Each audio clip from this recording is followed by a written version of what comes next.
this is the second time you all have had a full season order.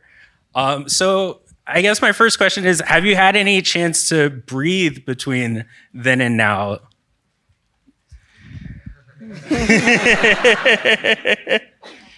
Well, the room wrapped in February. So that was when the season 4 room wrapped. And what's this now? May? Mm-hmm. And we are back. So that was how many months off? A couple. Yeah, we had like 2.5. Okay. Now me, on the other hand, we finished filming at the end of February. So I had March off, kind of, April off, kind of. Well, you're still doing post. We're still, so exactly. So there's still post and then still other things, but we get a breather. We encourage everyone to go on vacation and really, is it not? Okay. It dropped out first. Okay, we encourage everyone to go on vacation. I'll just project. And do, all their things. So we try to encourage everyone to get a real vacation, and if they can, but we don't have the largest amount of time in between seasons. Yeah. But I mean, to be more serious with the bigger episode order, like I said, this is the second time. Going into this, is there anything that you learned from the first time you all did it that you are now applying to this new opportunity? Sort of like in doing season 2, we learned that we could do this better. So anything we learned from season 2 to season 4? Now that there's a greater volume of work again. I don't think so. It's scary every single time. Yeah. The same amount of scary. Yeah. But yeah, I don't know if we took anything. It's actually a little bit more difficult to build out the season arc in a way that continues to be compelling. I think other shows that have shorter episode orders, like if they have 13, when we had 13, it felt a little bit easier to build out the season arc. We have to build out a season arc, mini arcs in that, character development, character growth. And I think we learned a lot from season 2 about how to do that. But I think with any show that continues going it becomes a lot of maintaining. Season 2 was really fun for us because we got to introduce so many characters, like Janine's mom or Gregory's dad. And now it's about the maintenance of those relationships and still introducing new characters. So I feel like that's what we're doing in the room right now for season 5. Yes, sorry. We are doing a lot of like maintenance, taking care of the relationships we built, figuring out how to implement the 4 seasons so far and give you something familiar but also fresh. Yeah, I think that's the big thing is we always talk about is we want every season for you to get a deeper understanding, to know our characters better, to learn new things about our characters that help flesh them out even more. I think like we all work really hard to make sure it doesn't just become one of those shows where it's like, oh, they're just doing the same jokes they've done for 4 seasons, And I think hopefully if you watch the show, you'll sort of notice that the like jokes that we kind of go to change over the course of the year, depending on of the seasons, depending on the characters. Like, they're not picking on Jacob as much anymore because they've become friends with Jacob. So we really try to evolve everything. One thing maybe I learned from doing it this season was I think the Ava Arc towards the end really helped us and like gave us a lot of momentum driving to the finale. So I think that arc was awesome. And I think I started off with a lot of respect in making Abbott for network sitcoms for 22 episodes. I mean, back in the day, oh my God, some of my favorite shows had 30 to 40 episode seasons, which is insane. So we began with a lot of respect for that in the Abbott room. But I cannot tell you how hard it is to not make absolute garbage. You start going like 22. Honestly, I could phone it in. We've seen other shows do it. We don't want to do that. We want to continue to make good television. We want every episode to be a surprise. We want you to, not, I'm going to go back to the tired episode of the tired show. We would like to keep it compelling. And I think that's just work that we... Hey, Kate. It's all good. Good, Meredith. But yeah, we try really hard to continue to make good TV. Yes. Well, Another change sort of with going into the end of season 3 and beginning of season 4, I wanted to know, and Brian and Brittany, you could probably speak to this as well. Was Janine and Gregory now being together, it's sort of a will they moment going into the season, seen as sort of the main obstacle, because we were so used to the tension between them, and now we're introducing just them as a couple. And so I wonder if that was kind of going into the season, like, what are we going to do about this now that we've done it? I think we were like a little relieved and excited to have them together because it had been a while. And so we were just like excited for them to get started on the relationship and, you know, just do some relationship stories. And like we did some sort of smaller stories with them that we really liked doing. So I think we were just excited to get going on it because we had done the will they or won't they for a while. Yeah, and I think some shows, in my opinion, go there too early.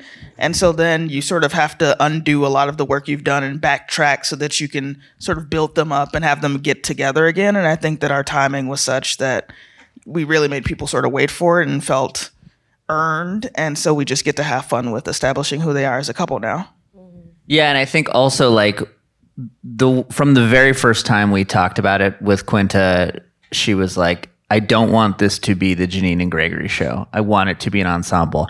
And let me tell you, the notes that we would get sometimes from the executives early on was like, can we get more Janine and Gregory? Can it be, can Janine do the and Gregory do? And it's like, they want it so bad.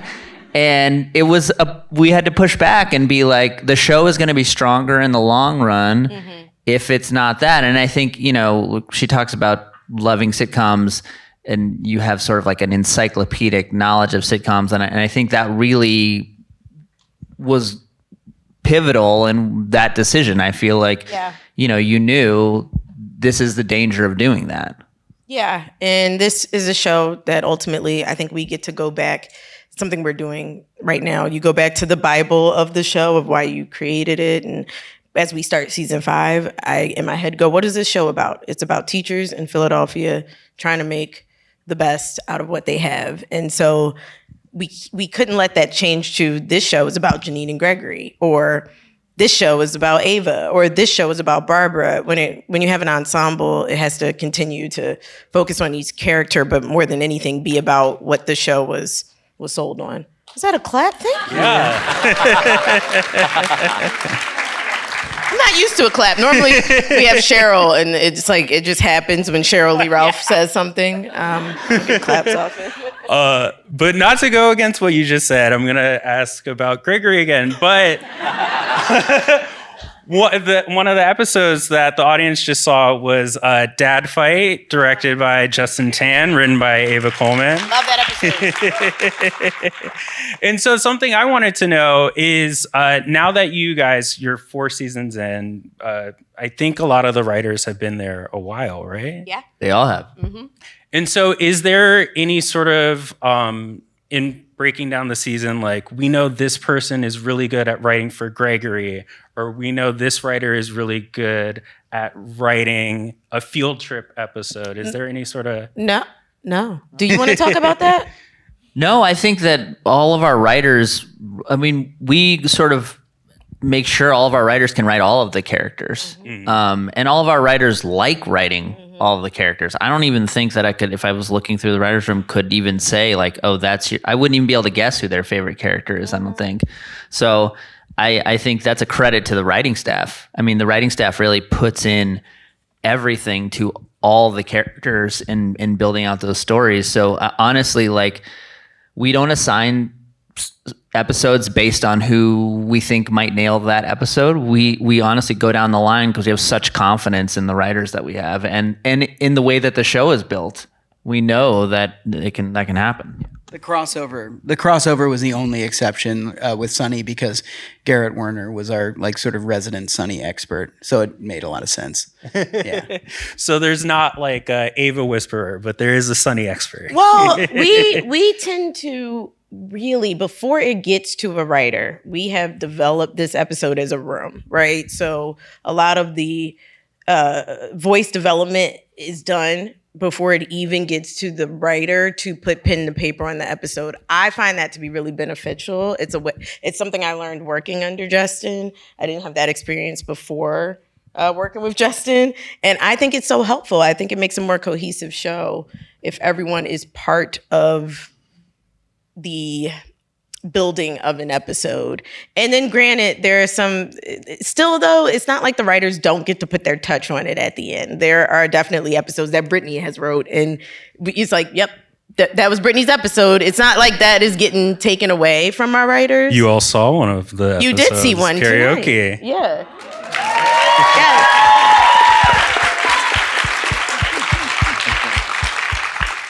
I'm curious, Brittani, how do you feel about that? Do you feel like that's true? Like you guys get to put, Yeah, I feel the exact same way. And it's, a testament to how Justin and Pat run the room is that you really feel like you get to be a part of every episode. You get to build all of the characters and you get to see other people's contributions. And I think really appreciate how much like we are a team. Like it really feels like you couldn't have written the episode that you wrote without all of the heads in the room putting their minds to it. Mm-hmm. I do think I mentioned this last year, but I'll ask it again because I continue to love it. Something with Dad Fight is that, well, with the show in general, you've had some amazing cameos. I mean, Bradley Cooper, most of the Philadelphia Eagles, etc.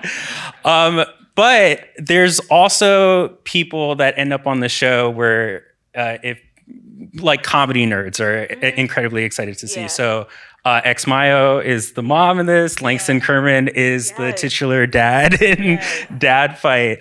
Are you sort of writing for these people, or is it more a stage of like, oh wait, this person might be good for this role?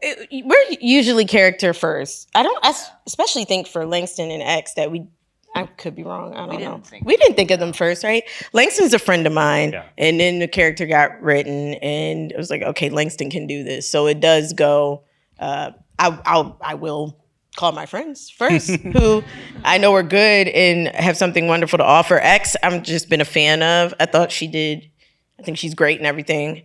I was at the time watching American Auto and she really stood out to me in that show. So I was really hoping to eventually get her into Abbott world. Shout out to network shows. Yes. But the funny thing about Dad Fight, that's an episode I wanted to do since season 1. That was like in the pitch deck for Abbott. And somehow it just kept getting pushed farther and farther down the line. But I think it was best served where it was because now you guys know Gregory. You know how much this kind of situation really ruffles his feathers. And it was even more poignant, I think, with Janine and Gregory being together and, in Tariq's place in all of it because, like just so much that made it a much better episode. And so that also goes to say for the casting as well. I didn't know X when the show first started. And I might not have thought of Langston immediately when the show first started. But now, with time, you meet all these great people or you see great work. And it's always wonderful when I get to bring a comedian who may be lesser known through the Abbott doors because Bradley Cooper is great and all the big names are great. But to me, what's always going to be most exciting is putting the audience on to talent they may not know. Yeah.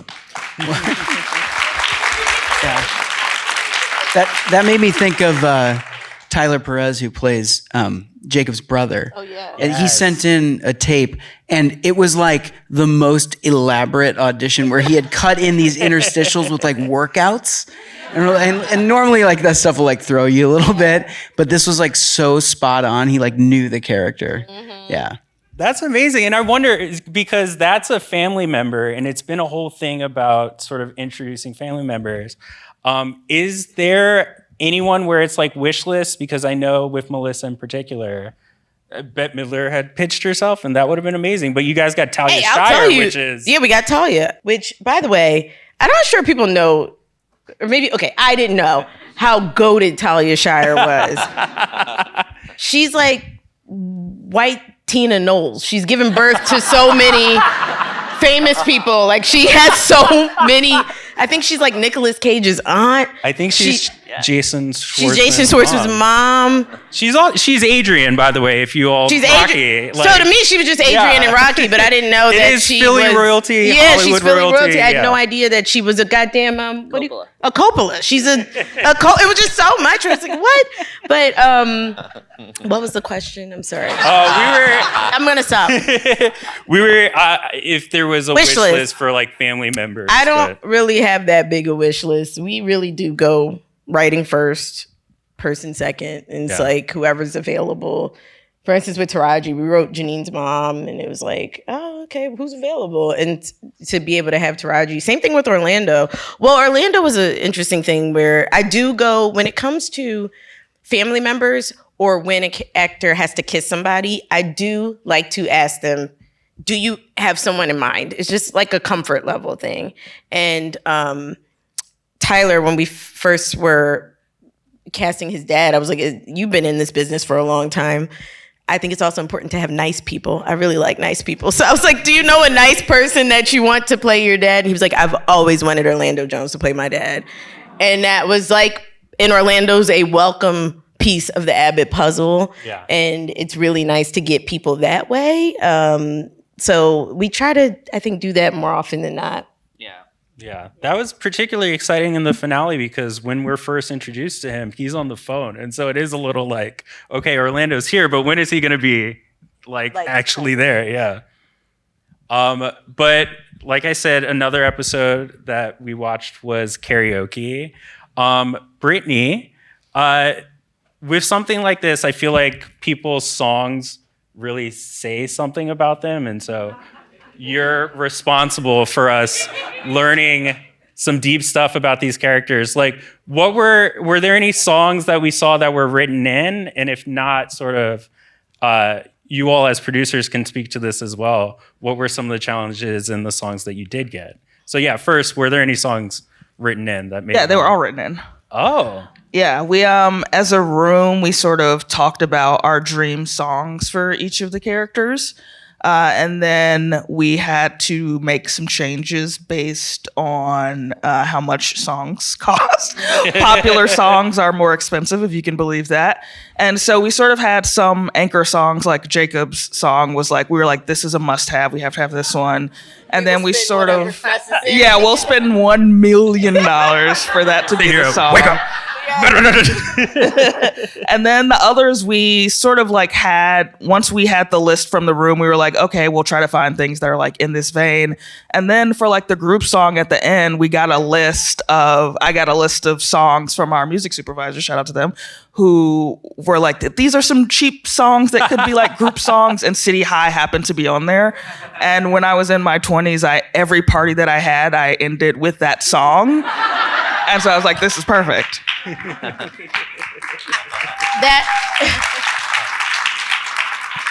That one was great too, because that was an example of an episode. I will forever remember that episode because that was 17, right? Yeah. At that point, me personally, I'm in the thick of it. We are in the middle of airing. If it was 17, we were filming. That meant we were probably airing like 11 or something. So, and we're in post for like 13, and then putting out scripts for 18 or 19. I'm on set. My brain is fried. When a script comes and it's just flawless, that is the most beautiful, euphoric Christmas Day feeling I could ever have. And that script came in flawless. The songs, the writing, it was just like, it was so nice. And ending with that song, even because I didn't even know about the Janine Gregory song. Like, I knew that we were gonna have a Janine Gregory song that they were gonna sing, and then I knew that there would be a group song, but I didn't know what the songs were gonna be. So that was lovely. Yeah, I think that was the best table read we had last season. Really? Yeah. I love that. Yeah. And then shout out to Matt Pexa, who directed that episode. Thank you. He's our first AD for every season, and that was his directorial debut. Yeah. Knocked it out of the park. And he's been with us for a very long time, and I mean, he just knocked it out of the park. He and Brittani really work together to like, it's whenever we go off our set, we're at Warner Brothers and we're in our school most of the time on our stage. And I consider us house cats. When we have to leave that stage, it's like rough. That was a rough filming episode. We are in a foreign territory and like the lights, remember the fucking lights and stuff? And it was just so much, but Pexa killed it and he and Britt, they just killed it. So. And I think that's one of the things that I really love about this show is that it's really important to Quinta. It's really important to us to be able to give people their first opportunities and people who are generally looked over. And because we have 22 episodes, like we have now 4 assistants who are now on staff of the show. A writer's PA that get to write an episode of the show.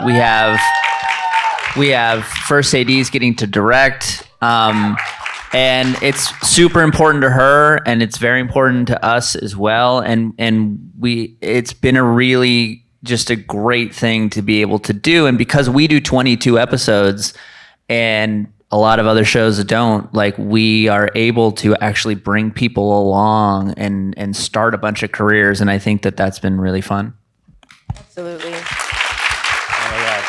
Something that I wanted to get back to, because you're hitting on some stuff that I do want to talk about. But karaoke, I was joking about the songs, but I do think that it's an important character episode, particularly for someone like Ava, where we see her on a date with someone and it's new for her. And I think just in general, like season to season, we've seen sort of these multiple episode arcs that really kind of put the spotlight on some of the characters who maybe were a little more in the background.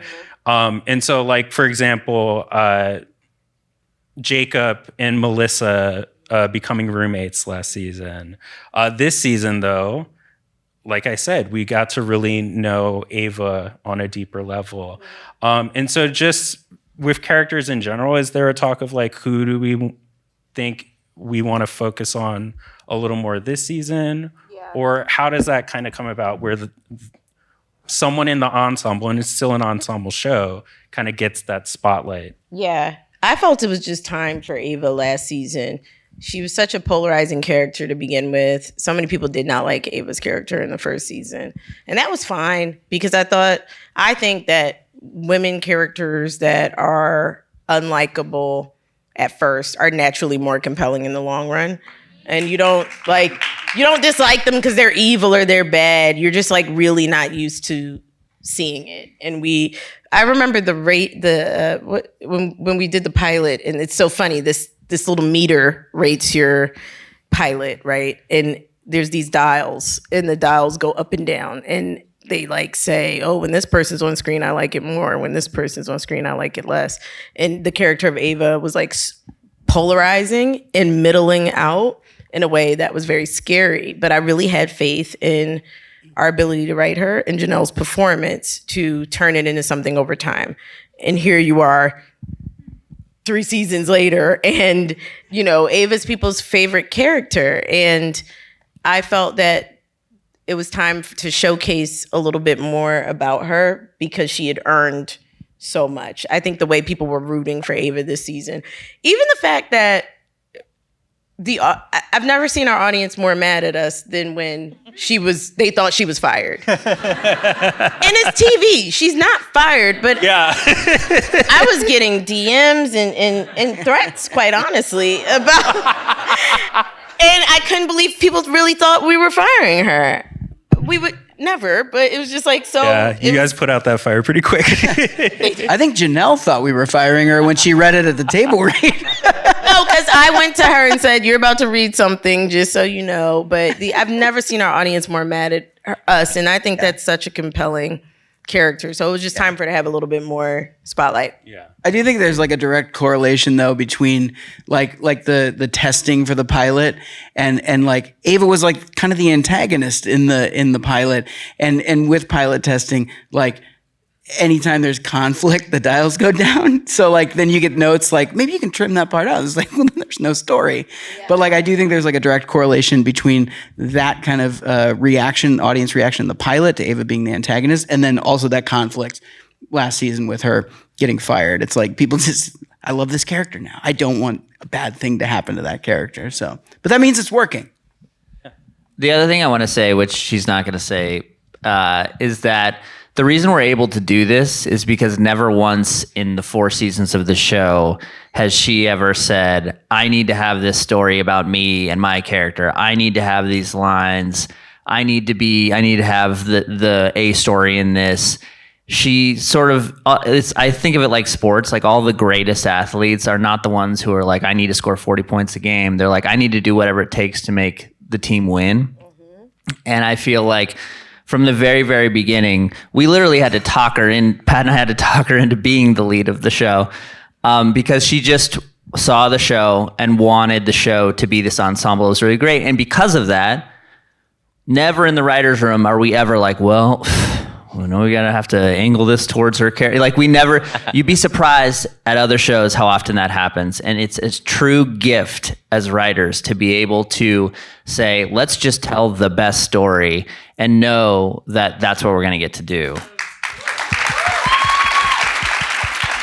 If anything, I've pitched multiple times to ABC, about 4 or 5 episodes where Janine's not in it because I'm tired. We have had arguments where we've had to tell you have to be in the show more.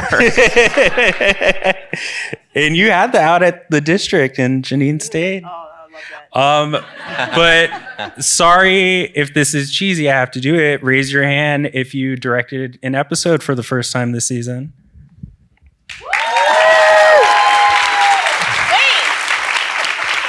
Yes, Brittani raised her hand. He gave a tiny wave. But yeah, so why was now the time? Why did you want to get into directing this season? We can start with Patrick and then go to Brittani.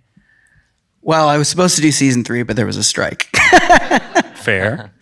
Yeah, I mean, I moved out here I wanted to direct TV commercials and music videos. That's why I moved out here. And then I met this guy and completely pivoted.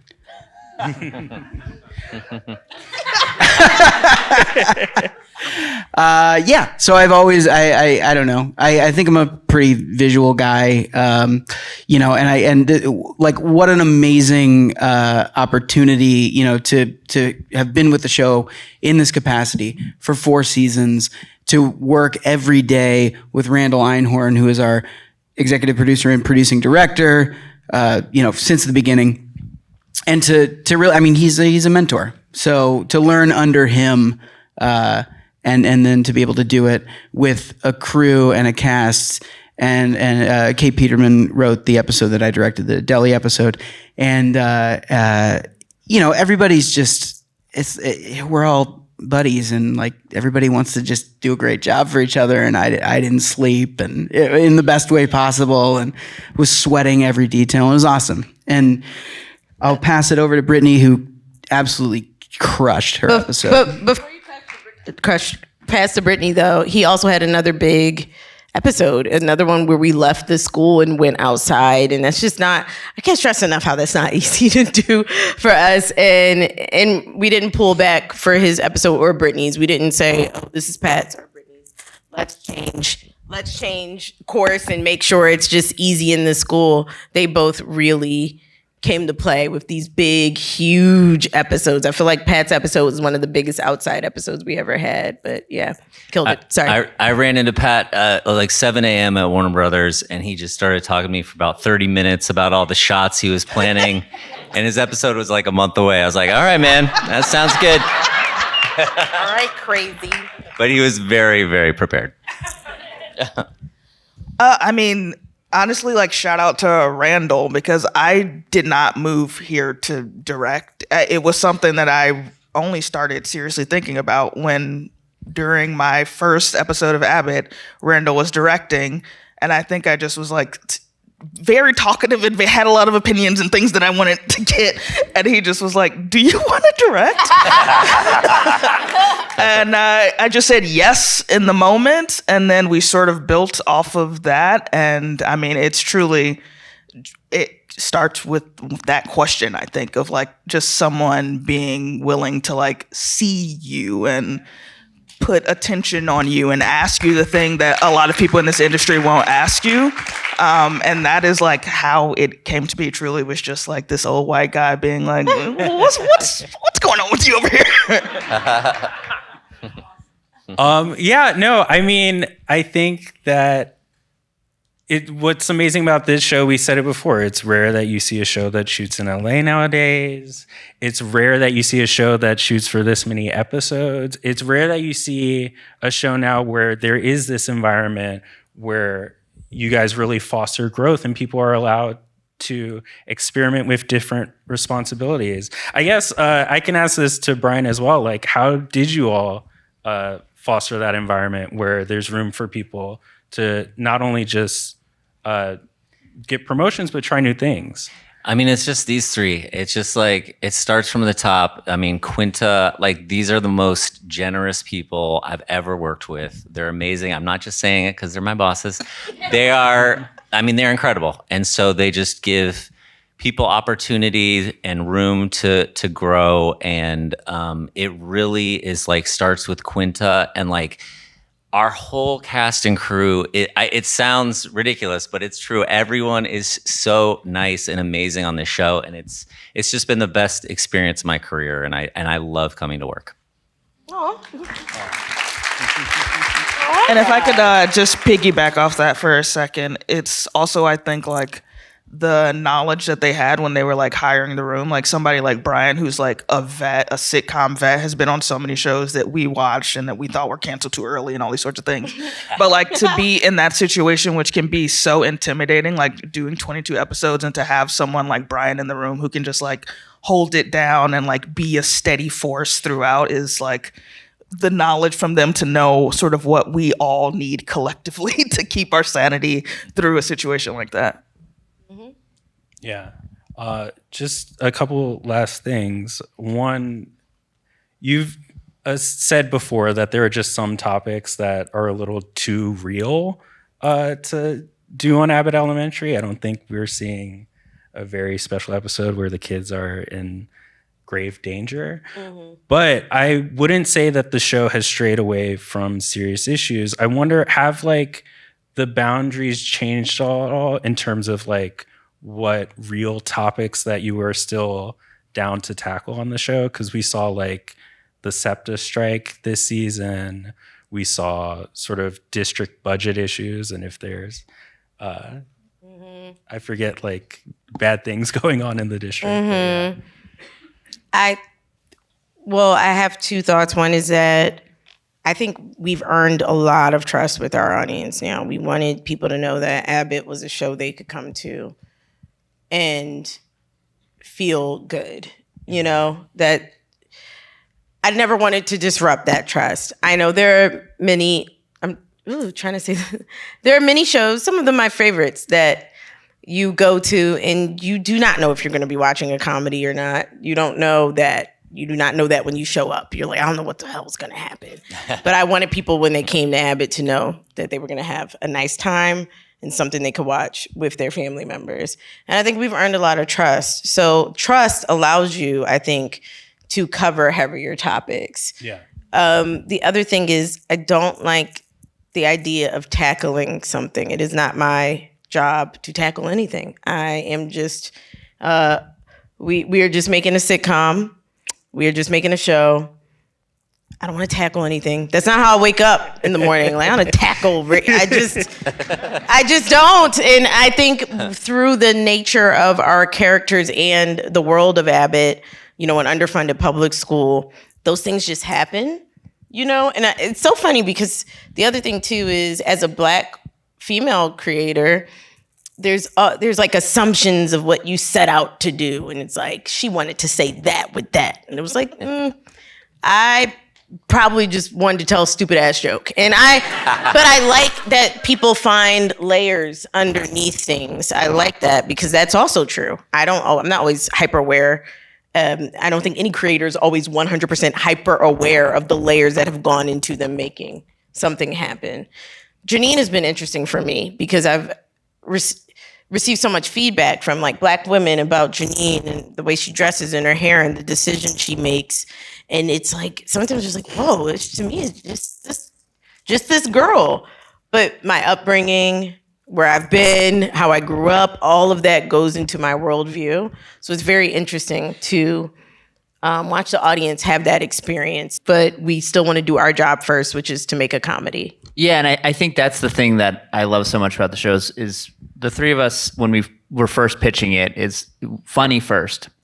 And what I didn't really realize as we went through is that it's so much more sort of like, I hate using this word, but like triggering to people who have an agenda when you're funny about what you're talking about, and that is the primary goal. I remember when we were doing the charter school arc. Oh my God. Those episodes were some of my favorite episodes. I thought they were some of the funniest episodes we did, and that is what made those people fucking insane. Okay, but also that was the thing. Look, as much as I think people don't realize this, as much as people on one side of the spectrum can claim your show, people on the other side too. Fox News was like, "Oh, we think this is tight," and I was like, "Whoa, what is happening?" Like, so it really is. Remember that? It was like everywhere. It was coming from everywhere. I was like, "What did we do?" It was strange, and we're just telling stories. We really just went in the room like, oh my goodness, charter schools, this is something that's happening right now. How would our characters deal with it? That's it. And you never know how your material will be received. That's not unique to us. I remember the people who wrote The Boys talking about like how they cannot control who sees what in their thing. They're just making a thing. And so that's been interesting. Yeah. Did I make any sense? Yeah, no, totally. I feel like nobody spliced up what I said. But I want to end on a celebratory note, though. This TV season has been big for Philadelphia. I mean, there's several shows set in the city, including It's Always Sunny in Philadelphia. So I know that you guys are already writing season 5, but I think something coming before that is more crossover with Sunny, right? Yes. The Sunny side, It's Always Sunny side of the crossover will air June something. And I don't know the date exactly, but I think it's very fun because they're on FX and they get to do and say things that we do not get to do and say on ABC. Right. Yeah. For all of you guys, what was it like to collaborate with that crew? Was that a particular highlight of this season? I just remember when we read the earliest draft that we got of the Sunny script, and we were like, "Oh no! Oh, all right." So you all have something to look forward to, I think. It's interesting because we didn't touch their script and they didn't touch ours. The Abbott one was done in the Abbott world and the Sunny script was done in their world. So yeah,